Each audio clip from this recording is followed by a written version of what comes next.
दिव्यांग आणि ग्रामीण पुनर्वसन कामगारांना नोकरीत कायमस्वरूपी करण्याबरोबर किमान वेतन देण्यात यावे या मागणीसाठी शुक्रवारी विधानसौध परिसरात दिव्यांग गौरवधन कार्यकर्ता संघातर्फे आंदोलन छेडण्यात आले। तालुका, ग्रामीण आणि शहरी भागात पुनर्वसन कामगार म्हणून दिव्यांग व्यक्ती कार्यरत आहेत।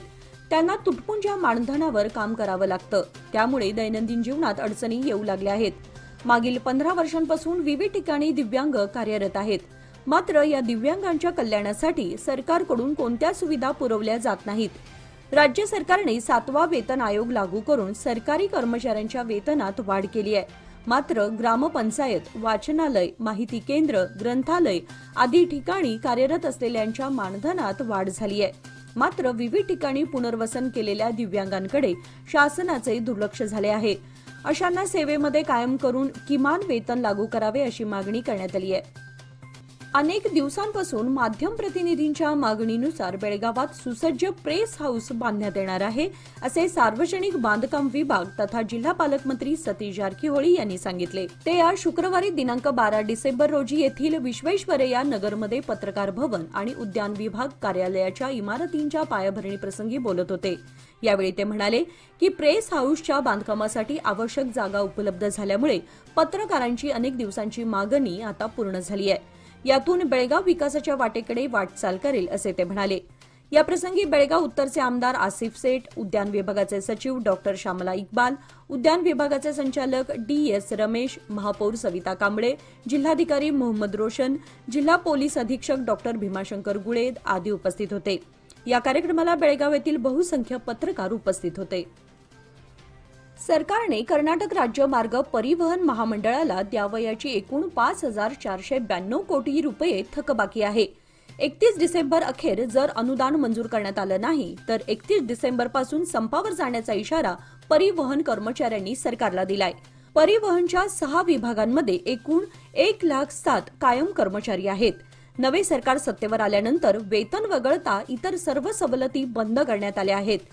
शक्ती योजना जारी करून महिलांना मोफत बस प्रवासाची मुभा देण्यात आली। योजनेअंतर्गत कोट्यवधीचा महसूल दाखवला जात आहे, पण इतर खर्चासाठी सरकारकडून कोणतंही अनुदान मिळत नाही। नियमानुसार 4 वर्षातून एकदा वेतन करार होणं आवश्यक आहे। गेल्या जानेवारी महिन्यापासून वेतन करार लागू करण्याची गरज होती, मात्र सरकारने त्याकडे दुर्लक्ष केल्याचा आरोप यावेळी परिवहन कर्मचाऱ्यांनी केलाय। आता कर्मचाऱ्यांची सहनशीलता संपली आहे। बेळगावातील सुवर्ण चौचमर परिवहन कर्मचाऱ्यांनी आज निदर्शने केली। महिला व बालविकास मंत्री लक्ष्मी हेब्बाळकर यांनी राज्यात 3,988 नवीन अंगणवाडी केंद्रे सुरू करण्यासाठी केंद्र सरकारकडे मान्यता प्रस्ताव सादर केलाय, अशी माहिती आज विधान परिषदेत विधान परिषद सदस्य जवरे गौडा यांच्या प्रश्नाला उत्तर देताना त्यांनी दिली। त्यापुढे म्हणाल्या की अंगणवाडी केंद्रातील लाभार्थ्यांना पुरवल्या जाणाऱ्या पूरक पोषण योजनेअंतर्गत केंद्राचा वाटा हा 20% इतका असल्याने नवीन अंगणवाडी केंद्र सुरू करण्यासाठी केंद्र सरकारची मान्यता आवश्यक आहे।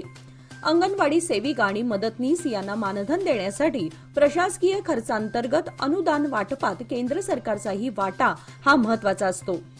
पुणे येथील खानापूर व बेळगाव मित्र मंडळातर्फे काल गुरुवार दिनांक 12 डिसेंबर रोजी आयोजित उद्योजक मेळाव्यात खडकवासला मतदारसंघाचे आमदार भीमराव अण्णा तपकीर यांना नागपूर येथील हिवाळी अधिवेशनात सीमाप्रश्नी मुख्यमंत्री देवेंद्र फडणवीस, उपमुख्यमंत्री यांच्या वतीने पंतप्रधान नरेंद्र मोदी व गृहमंत्री अमित शहा यांच्यासमोर सीमाप्रश्न मांडून चर्चेला जावा, अशी निवेदनामध्ये मागणी करण्यात आली आहे। या निवेदनावर खानापूर युवा समितीचे अध्यक्ष धनंजय पाटील, पुणे स्थित सहकारी वैराळ सुळकर, प्रमोद गुरव, श्रीधर पाटील, स्वप्नील पाटील, किशोर पाटील व इतर सदस्यांच्या सह्या आहेत।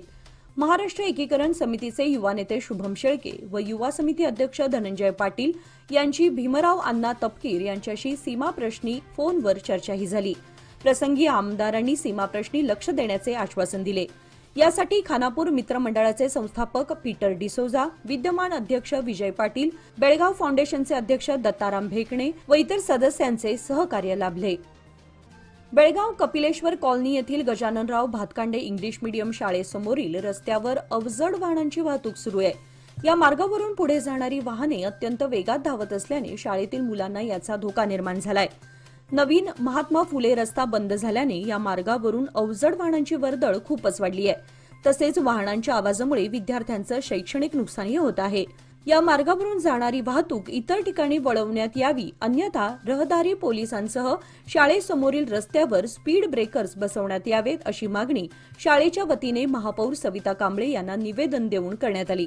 याप्रसंगी मुख्याध्यापक दीपा एसी, शाळेचे अध्यक्ष मिलिंद भातकांडे, शिक्षक रुपेश पावले आदी उपस्थित होते. सुळगा, हिंडलगा, बेळगाव येथे श्री ज्योतिबा व श्री काळभैरव मंदिराचा भूमिपूजन सोहळा काल गुरुवार दिनांक 12 डिसेंबर रोजी पार पडला. अध्यक्षस्थानी देवस्की पंच कमिटीचे अध्यक्ष भावकू भैरू पाटील हे होते. कुलदेवतेला जीवनामध्ये महत्वाचं स्थान असतं. शुभ कार्यामध्ये कुलदेवताला पहिला मान दिला जातो. बऱ्याच जणांना स्वतःचे कुलदैवतही माहीत नसते, मात्र कुटुंबावर संकटे येतात त्यावेळी कुलदेवतेची आठवण होते. तेव्हा प्रत्येकाने स्वतःचे कुलदैवत जाणून घेणं महत्वाचं आहे, असे मत बेळगाव तालुका महाराष्ट्र एकीकरण समितीचे कार्याध्यक्ष तथा युवा नेते आर.एम. चौगुले यांनी व्यक्त केले. यावेळी व्यासपीठावर प्रमुख पाहुणे ग्रामसुधारणा कमिटी अध्यक्ष परशुराम फकीरा पाटील, ज्योतिबा रामा पाटील, सामाजिक कार्यकर्ते महेश कुमार धाकलू कांबळे आदी मान्यवर उपस्थित होते. भारताच्या गुकेश दोम्माराजू हा बुद्धिबळ जगज्जेते पदाच्या लढतीमध्ये विश्वविजेता ठरलाय. गुरुवार दिनांक 12 डिसेंबर रोजी सिंगापूर येथे झालेल्या जागतिक बुद्धिबळ चॅम्पियनशिप सामन्याच्या 14व्या निर्णायक लढतीत त्याने चीनच्या डिंग लिरेनचा पराभव केला. याबरोबरच गुकेश हा वयाच्या अवघ्या 18व्या वर्षी बुद्धिबळ इतिहासातील सर्वात युवा जगज्जेता बनलाय.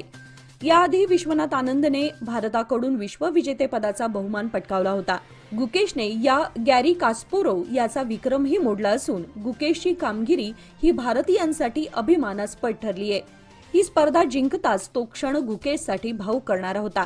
त्यावेळी त्याने आपल्या डोळ्यातून आनंदाश्रूंना वाट मोकळी करून दिली.